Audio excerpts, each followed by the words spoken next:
This week I read something really amazing in the Netivat Shalom, the book of the Slonim Rebbe Zatzal. Okay, he says the following. It says in the holy books that even though joy, simcha, is not clearly a mitzvah in the Torah, simcha is what brings about all the mitzvot. And sadness, etziv, is not clearly a sin in the Torah, but sadness is what brings about all the sins. The gate leading to the chambers of holiness of Kedusha is joy. And the gate leading to the chambers of impurity and the Sitra Achra, the other side, the bad side, is sadness. And the Rebbe of Kubrin once told people in a very, very difficult situation, if you will strengthen yourselves and be joyful, I guarantee you that you will successfully free yourselves from all bad things. And if, God forbid, you remain sad, who knows what the end will be. Joy sweetens all the harsh decrees. Through simcha, you will be able to free yourselves from all difficult situations that you are stuck in.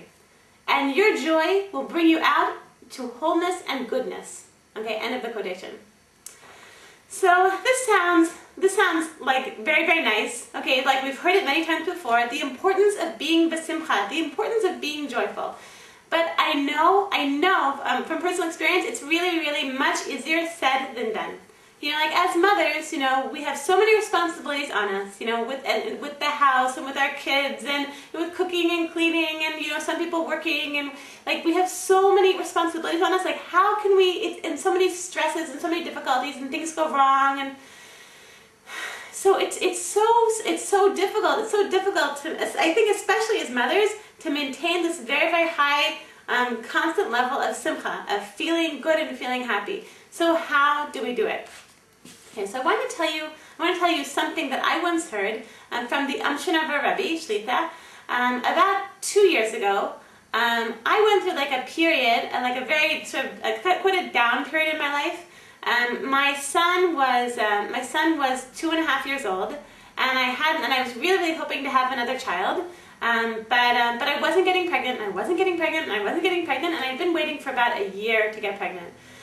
So I was feeling just really down about it, and it was very, very hard for me to feel joy. Even though, you know, thank God I had 5 kids, and I had, you know, thank God a home, and I had, in many ways, I had like what I wanted.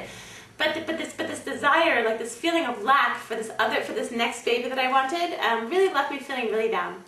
So a friend took me to the Amshinover Rebbe.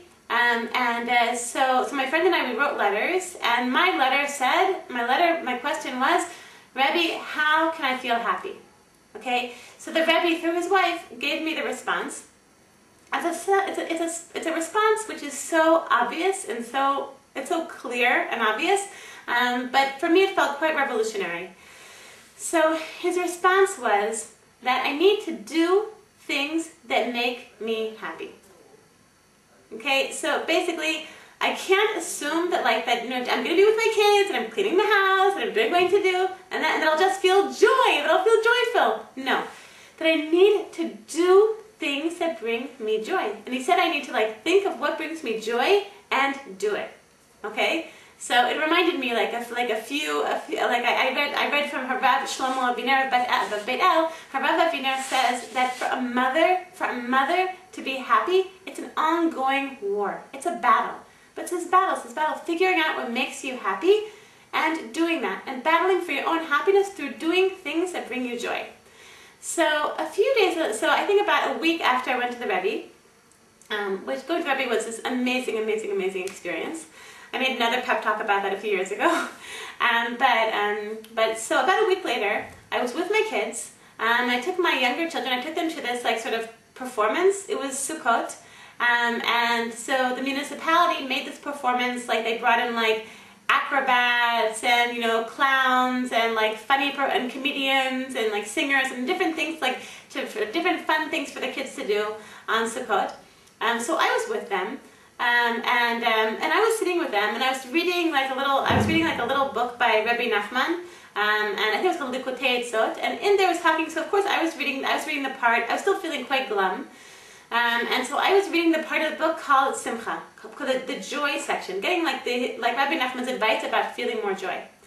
So I read something in that little book, and it said in order to feel joy, you need to do fun things. It said even fun and silly things. And so I sort of thought about that. It's like fun and silly things. Like, how do I do that? And then I realized that everybody around me was laughing. There was a comedian on stage and everybody was laughing at like the clown on stage, okay? Everyone was laughing except me because I didn't want to waste any time, and I was being, I was being serious and doing, taking advantage of the time while my kids were watching the performance to actually read like a real book, But it made an impression on me. Like, so then I was like, well, everyone's laughing and I'm reading about joy, but I'm not feeling so joyful. I'm feeling quite serious and down. And for the rest of the performance, I looked up from my book, I closed my book, and actually I watched the performance and I actually had fun. It was actually a pleasurable and fun experience to be watching this fun thing that everyone else was enjoying also.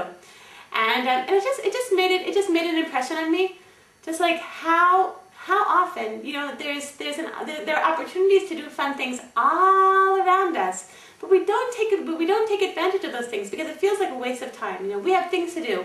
We have houses to clean. We have kids to take care of. We have important phone calls to make. We have all different sorts of things that we need to do, and we feel like doing things that are fun are a waste of time. But actually, the truth is, having fun, as the Netivat Shalom says, having fun and bringing ourselves joy and feeling joy.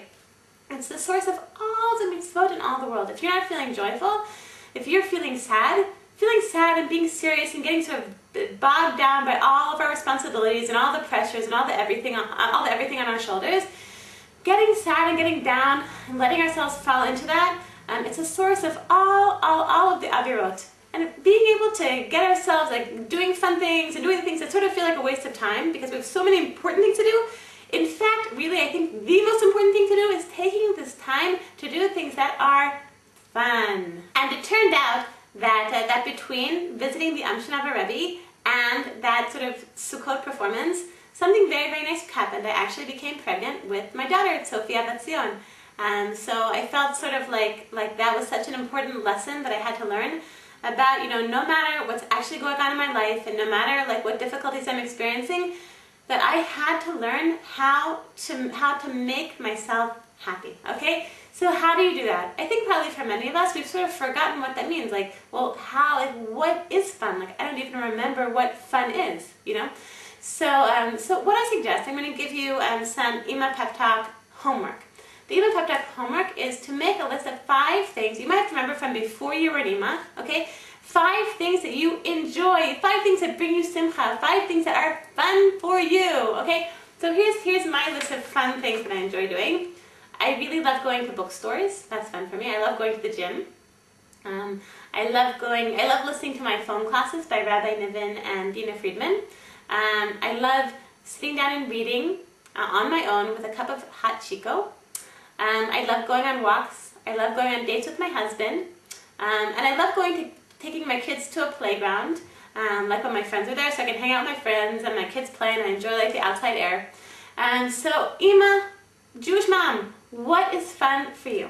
Okay, so make this list. So I want to bless all of you moms that summer vacation starting, and there's like a lot of for some of you it's easier because your kids are not going to like all these full-time camps. For some of you, summer vacation is actually harder because your kids are around. Your kids are around more and you have more responsibilities. So I want to bless all of you moms that your homework assignment, okay, your homework assignment is this list of fun things you're gonna take upon yourself this week. Once a day, you're gonna do a fun thing. Once a day, you're gonna do something that brings you joy. Okay? So I want to bless all of you that you should feel so much joy this week and for all of summer vacation. And I want to bless all of you with a wonderful week and with a Chodesh Tov.